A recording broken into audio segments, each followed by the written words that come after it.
everyone. Thank you very much for joining us for this Community Policy Forum podcast titled, Will the Online Safety Bill Make Muslims Safer Online? The Community Policy Forum is an independent think tank that seeks to promote evidence-based and community-centered approaches to policymaking surrounding the structural inequalities facing Muslim communities in the UK. My name is Kyle Taylor. I'm the director of an organization called Fair Vote UK, and we've been working intensely on this bill in the context of democracy, elections, and of course, individual rights and freedoms, particularly those from marginalized groups. I'm very gratefully joined by Professor Julian Petley, who is honorary and emeritus professor of journalism at Brunel University in London. Julian regularly contributes to Byline Times, Open Democracy, Inform, Hacked Off, The Conversation, and a number of other publications. Julian is also a member of the editorial board of the British Journalism Review and principal editor of the Journal of British Cinema and Television. Thanks for joining, Julian. I also have Samiha Rafiq, who is a graduate in both Islamic studies and psychological sciences. Samiha currently works as a junior researcher at MEND, which is Muslim Engagement and Development, to put her interests in politics, policy, and community organization to good use. In her free time, Samiha enjoys hiking, reading, and true crime documentaries. Who doesn't? I wanted to start just by very briefly describing the bill. So this bill is roughly 4 years in the works. It's the Online Safety Bill, and its primary objective is to regulate user-to-user and search services online when they're accessed in the United Kingdom.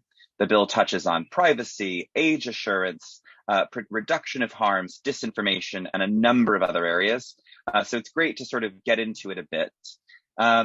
I wonder, Julian, if we can start with you. I just wonder, in your understanding of the bill, do you see that the bill will meet its stated aims? It's very difficult to say because the whole thing seems to me to be such an incredible mishmash. I mean, it's not particularly surprising that something dreamed up by this government and pushed along by Nadine Dorries should be a mess, but it's very, very difficult to see. I think that the thing to say really is it started life off as the online harms white paper, and then it kind of transformed itself into the online safety bill. And various things have happened along the route. I mean, the bill addresses itself to some very, very important issues. You know, there is very much wrong that is up there on the online world, although Nadine Dorries doesn't appear to understand how the online world works. But I don't think this is the right way to deal with those wrongs. I think that many things that we probably would consider as wrong will escape from the bill, and many things that we think should be considered as wrongs may in fact suffer from it. Yeah, I mean, I couldn't agree more in terms of where the bill's real attention is focused and whether it will meet those needs. Samiha, can I ask you the same question? Just your general take on the bill. Thanks, Kyle. I think that the criticism that this bill has received is definitely going to make it a lot harder for the aims of these bills to be achieved. And I think that the government needs to really address these criticisms without forging ahead and losing the support of so many civil groups and civil society groups that have genuine concerns. And, you know, I think that Julian really summed it up quite well, so I won't add any more to that. But I really think that the criticisms of the bill is completely valid and they need to be heard, essentially. Julian, I want to pick up, you correctly noted, which I think is a really important aspect of this, that this started as the online harms white paper, and it's now become the online safety bill. You know, they're sort of the same, they're quite different. I wonder if you could just talk a bit more about what that switch in language and presentation might mean in terms of its efficacy. I mean, safety sounds nice, doesn't it? We all want to be safe. And I think one of the reasons for changing the name of the bill was to, get some goodwill towards it. Now, of course, there are harms. No one would dispute that. Many people, of course, argue what is harmful. What is harmful to some people isn't harmful to other people. And we can go right back to John Stuart Mill in On Liberty and look at how harm has been defined. But one of the real worries about this is that enormous secondary powers are going to be given to the relevant Secretary of State, and God help us, that's Nadine Dorries at the moment. Can you explain it just very quickly a bit more about what that means, the secondary powers aspect, just in case people aren't familiar with the parliamentary? Right. Well, the secondary powers really mean that individual secretaries of state have a great deal of power to insert things into acts of parliament or bills by diktat, basically. What's happening at the moment, and it's been happening for quite a long time in our country, is that executive power is increasing. The power of parliament is decreasing. The power of the executive is increasing. And at its most extreme, we see this in ministers taking so-called Henry VIII powers unto themselves. All this means is that when you have Henry VIII powers and the secondary powers, that things get inserted as legislation which are not debated. And we can see at the moment, because of the government's enormous legislative programme, much of which is engaged in sowing division and culture wars, things are rocketing their way through the parliamentary process without proper scrutiny. That's a real worry. What one really does not want is censorship of one kind or another being imposed by the Secretary of State for the Department of Digital Culture, Media and Sport, and that is what this threatens to introduce. Yeah, I think it's a really important point, because it's not just the issue of the bill itself, but more the fundamental principle of decision making and oversight and democracy, really. And I think that it's a really important aspect to lay over as we're discussing online safety, because so much of the internet at the beginning was the idea of democratization of information, democratization of power and access. But I think what we've all seen over the course of the last 20, 25 years is a slow return to a small number of people owning the main access to infrastructure, and that ultimately leading to a much worse experience for people from historically marginalized groups. Things they would have experienced in the real world, now they're experiencing to the same degree offline. And of course, the bill's original aim was to the bill's stated intent is to make the internet safer, and particularly you'd think that would be targeting people from marginalized groups. So I wonder, Samiha, if I could come to you first on this, but just as anyone who identifies as part of a marginalized group will know, online harms are a regular and often outsized occurrence relative to the general public. Do you think the bill will do an effective job of protecting the most vulnerable, particularly Muslims? I don't think so, to be honest. And the basis for that is essentially because it fails to strike a healthy balance of protecting freedom of expression, which is incredibly important, with protecting marginalized groups from abuse and harassment, Muslims. And we know that online spaces are particularly notorious for Islamophobia, and Muslims greatly suffer in spaces of Twitter, Facebook, and especially during COVID.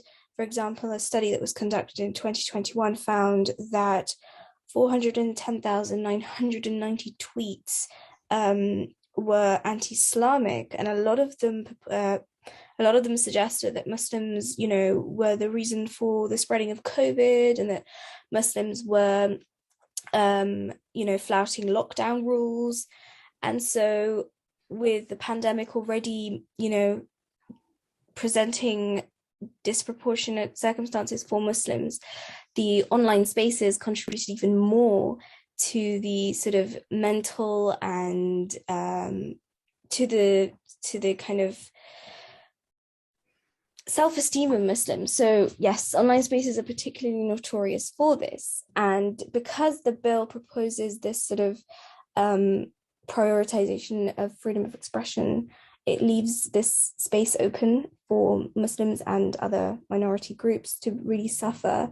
And it kind of detracts from the Human Rights Act's insistence of balancing rights so that, minority groups don't suffer.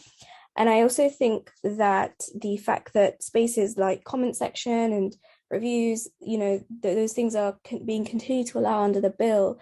Again, comment sections are really, really, really mean spaces for Muslims, and they, struggle to read and to hear what other people have to say. And I think marginalized groups also suffer from this. So yeah, unfortunately, the bill just does not cater for balancing the needs of protecting marginalized groups whilst also, allowing for freedom of expression. So unfortunately, that remains, to be the biggest criticism from minority groups, civil activists about this bill.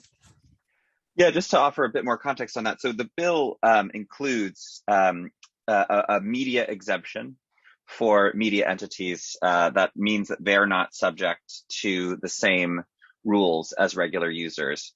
The bill also excludes comment sections on explicitly excludes comment sections on newspaper sites, which means that all those comments below the articles, and I can speak as someone who works in the public sphere as well, as someone who's been targeted. I've been called a Nazi and a Jew that needs to be gassed in a chamber in the same comment stream. That is all completely out of scope of the bill. There's also a special protection for what's called speech of democratic importance, which suggests that if anyone's contributing to political debate, they are then excluded as well from the rules. There's a special exception for them.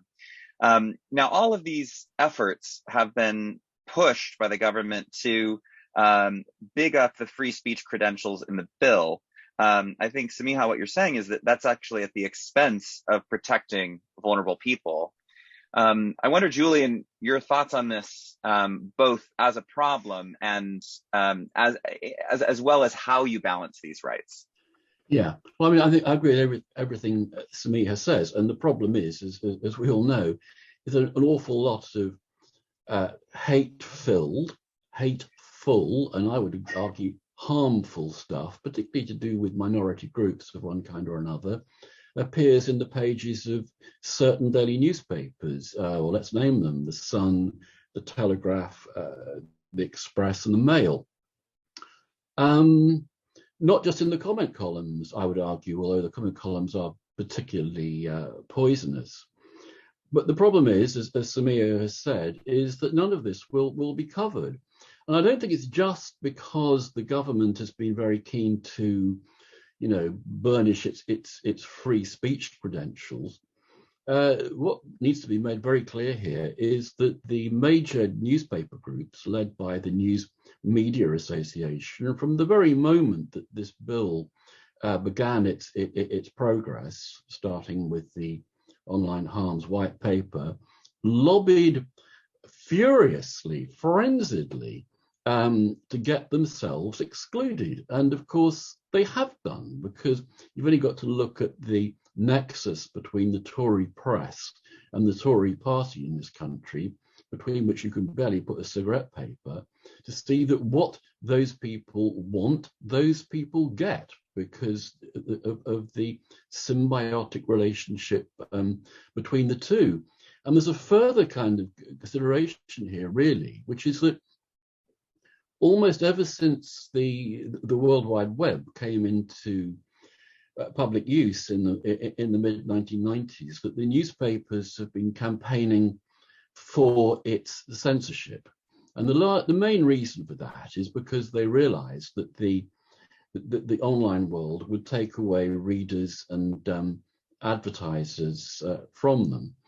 So that's why they campaigned against it. Eventually, of course, the newspapers went online, and then, of course, they were very, very keen to protect their online sections, which is precisely what they've done in this. So I think it's really, really a completely cynical ploy here that's going on. A lot of the most, what I would regard as harmful stuff on the internet will pass without falling prey to the bill, simply because it's where it is online is on the online site of a so-called news publisher.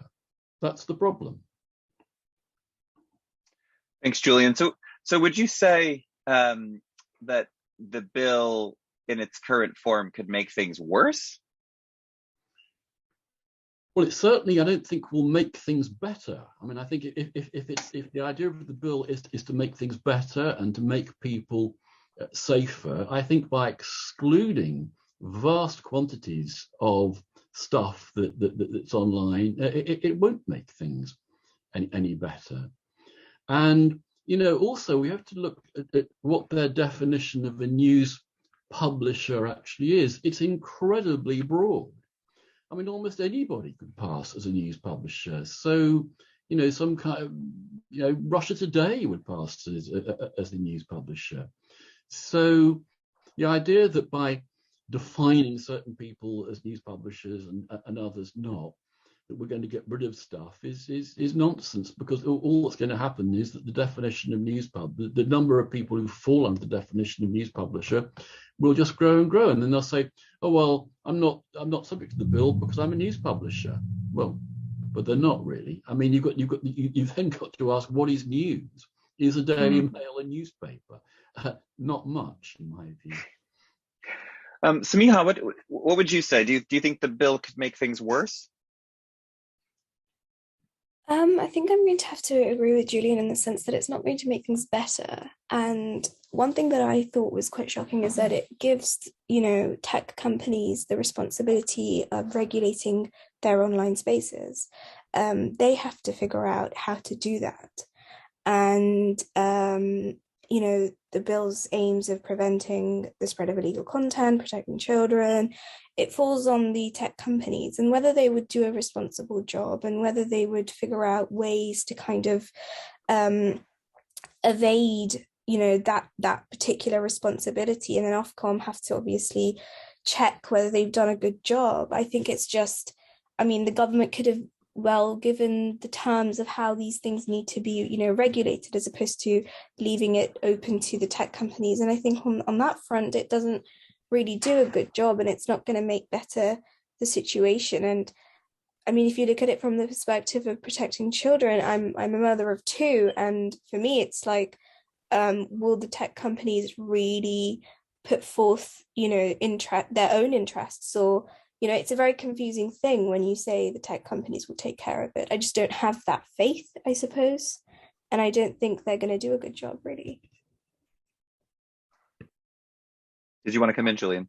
Yeah, what I would say is that, you know, by putting so much responsibility here in the hands of the tech companies, I think there's another danger, apart from the one that Sia mentioned, which is that they may be overcautious.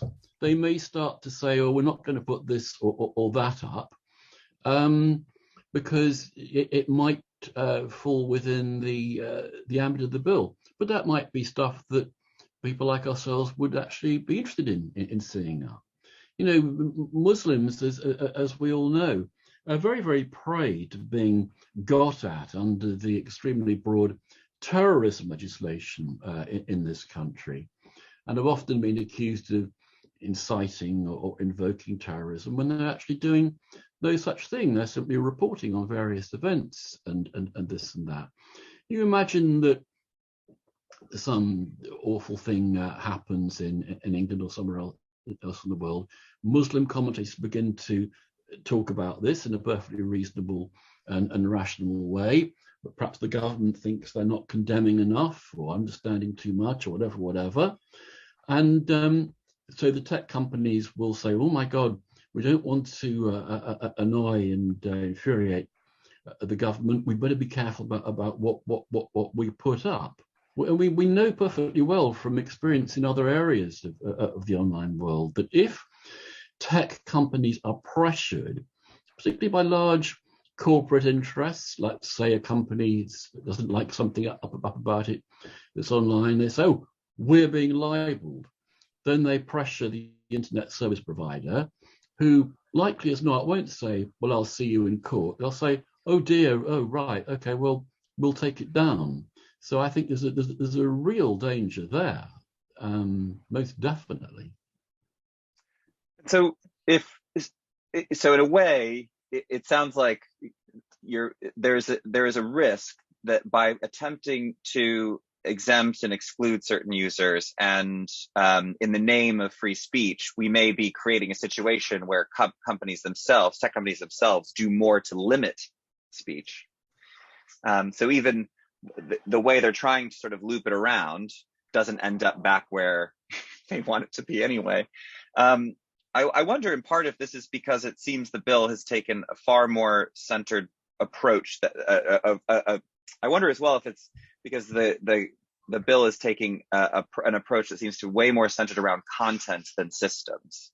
I wonder, Julian, if you can speak to that at all, and then Samiha, what you would sort of see as a systems-based approach in terms of what the bill could have been or should be. Yeah, sure.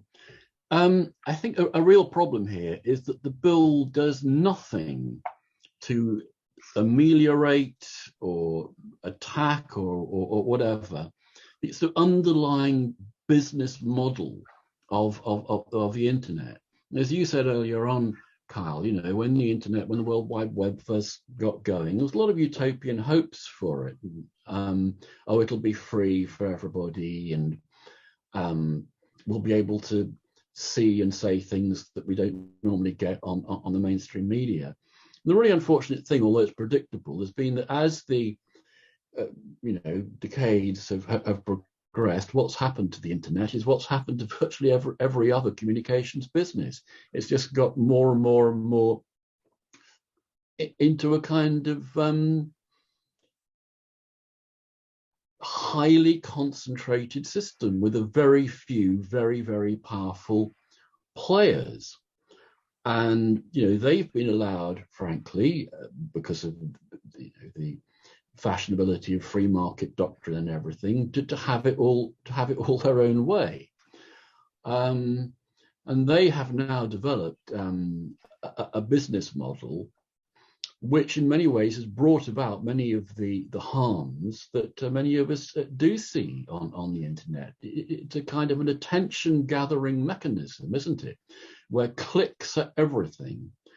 And unless you do something about that, unless you actually try and do something about the algorithms which make certain kinds of content, much of which is harmful and vile, popular, I don't think you're going to get very far. But of course, the problem with this government is they don't believe in that kind of regulation. They don't believe in economic regulation. They believe in the free market. So once again, they're on the horns of a dilemma. They don't like what the free market actually is producing here, but they don't want to interfere with the free market, or the so-called free market, because it's obviously not a free market. It's an oligarchy. So Miha, there is still some time. We have third reading, and then the bill moves to the Lords.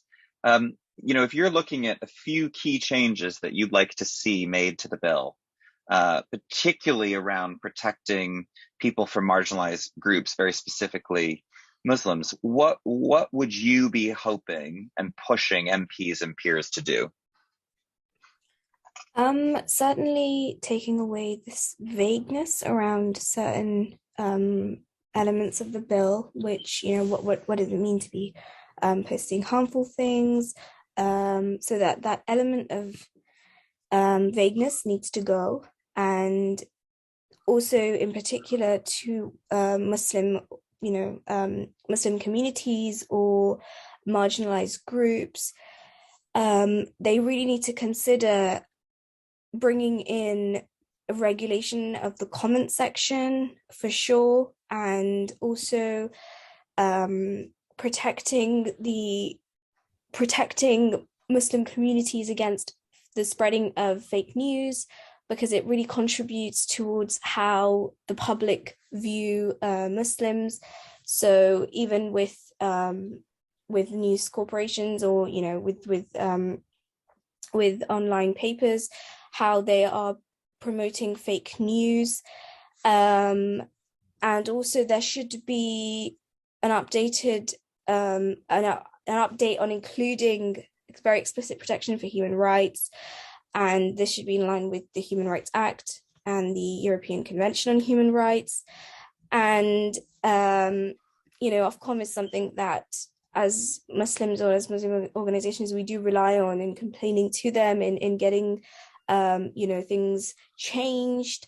So the fact that the Secretary of State has a direct or has the power to direct Ofcom, I think that's something that really needs to change, because the bill suffers from being politicized when the Secretary of State is being given so much power. So those are the few things that I think I would say really needs to change.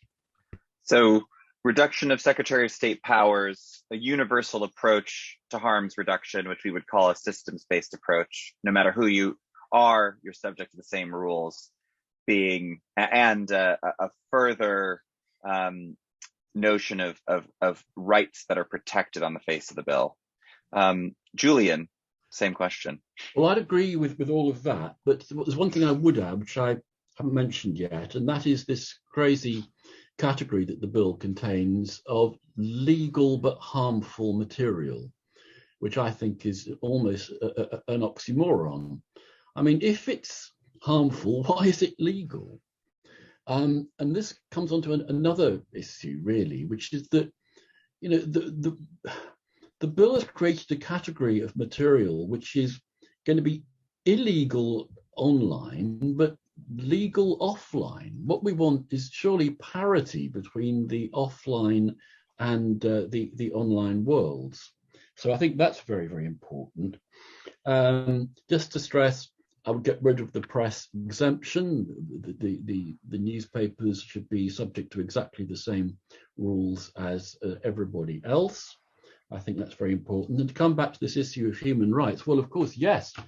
I mean, there's much blah and blather in the bill and the surrounding discourses that the government has put out about freedom of expression. But once again, what they really mean by freedom of expression here is freedom for the views that they want heard, in particular the views of the Tory press, which is such an important part of the press-government nexus. So yes, of course, human rights are important, but let's just look what's happening. The government is about to take away our human rights. So how dare they talk about protecting human rights or our right to freedom of expression in this bill when they are about to gut the Human Rights Act? And in my view, that will lead inexorably, if they get their way, to us having to withdraw from the European Convention on Human Rights. So I don't think they should be allowed to get away with parading about the right to freedom of expression in this bill when they're about to demolish a large number of our rights via the destruction of the Human Rights Act. And to call it reform, as Raab and co does, is just abusing language.